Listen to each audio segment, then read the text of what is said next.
তো দিনটা ছিল দেখো কালী পুজোর পরের দিনই কিন্তু আমরা ঠাকুর দেখতে বেরিয়েছিলাম। ঠিক আছে, তো ফার্স্টেই হচ্ছে চলে গেছি আমাদের বিরাটিতে, কিন্তু খুব ভালো ভালো প্যান্ডেল হয় কালী পুজোর। তো ফার্স্টেই চলে গেছি হচ্ছে আমরা 4 নম্বর, এটা হচ্ছে আমাদের যশোর রোডের ওইদিকে যেতে, মানে বিধান মার্কেট বলে, যেখানে আমি মাল আনতে যাই, তো সেখানকার পুজো। তো যারা এইদিকে থাকো তারা অবশ্যই জানবে। তো ভালো, খুব সুন্দর একটা থিম করেছিল। তারপরে সেখান থেকে চলে এসেছি সোজা মহাজাতি। তো এই দেখো যেখানটায় মেলা বসে, তো তোমরা রাস্তাটা কত সুন্দর করে সাজিয়েছে দেখতে পাচ্ছ, লাইটটা এত ভালো লাগছিল, ভাবলাম চলো তোমাদের সাথেও একটু শেয়ার করি। আর ঠাকুর দেখতে বেরাবো কি বেরাবো না এটা ঠিক ছিল না, জানো তো, হঠাৎই মানে একদম প্ল্যান হয়েছে। যাই হোক, তো এখানে দেখো ফাইনালি এখন মহাজাতি প্যান্ডেলের মধ্যে ঢুকছি, আর এখানে কিন্তু তখন ফাংশন চলছিল।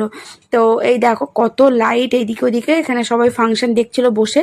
আর আমরা যেহেতু অনেকগুলো দেখবার, অনেকটা রাতেই কিন্তু আমরা বেরিয়েছিলাম, আমরা মোটামুটি 10:30টার দিকে ঠাকুর দেখতে বেরিয়েছি, যেহেতু ভাবলাম যে ভিড়টা কম হবে সেই কারণে। তো এই দেখো তোমাদেরকে মায়ের দর্শনও করিয়ে দিলাম, খুব সুন্দর করেছে। আর এই প্যান্ডেলটা কিন্তু পুরো জানো তো সেই ঝুড়ি, তারপরে বাঁশের সেই কি জিনিস হয় সেইগুলো দিয়ে করেছে। তারপরে চলে যাচ্ছে হচ্ছে আমাদের কলা বাগানে। ঠিক আছে, কলা বাগান। তো এখানেও কিন্তু দারুণ প্যান্ডেল করেছে, দারুণ মানে এক কথায় অসাধারণ। থিমটা ছিল কিছু একটা রঙের উপরে, কিন্তু খুব সুন্দর প্যান্ডেলটা করেছিল। আর ঠাকুরটা তো কি আর বলবো, মায়ের মূর্তি নিয়ে আলাদা করে কিছু বলার নেই। যাই হোক, তো এই দেখো মায়ের মূর্তিটা কি সুন্দর, আর প্যান্ডেলটাও কিন্তু ভীষণই সুন্দর করেছে। তো এইখান থেকে কিন্তু চলে যাব আমরা সব থেকে বড় পুজো যেটা হচ্ছে আমাদের হয়, সেটা হচ্ছে জোনাকি, যেটা আমাদের একদম স্টেশনের ওপারে। ঠিক আছে, ওপারে না, ওপারের থেকে অনেকটাই দূরে। তো ফাইনালি জোনাকির গলিতে ঢুকে গেছি, এবার কিন্তু আস্তে আস্তে আমরা প্যান্ডেলের দিকে রওনা দিচ্ছি। ওখান থেকে ঠাকুর দেখে আমরা কিন্তু একবারে রিক্সায় করে এখানে এসেছি। আর দেখো এখন কিন্তু ঘড়িতে প্রায় 12টা 12:30টার মতো বাজে, তবুও কত ভিড় তোমরা দেখতে পাচ্ছ, এই দেখো।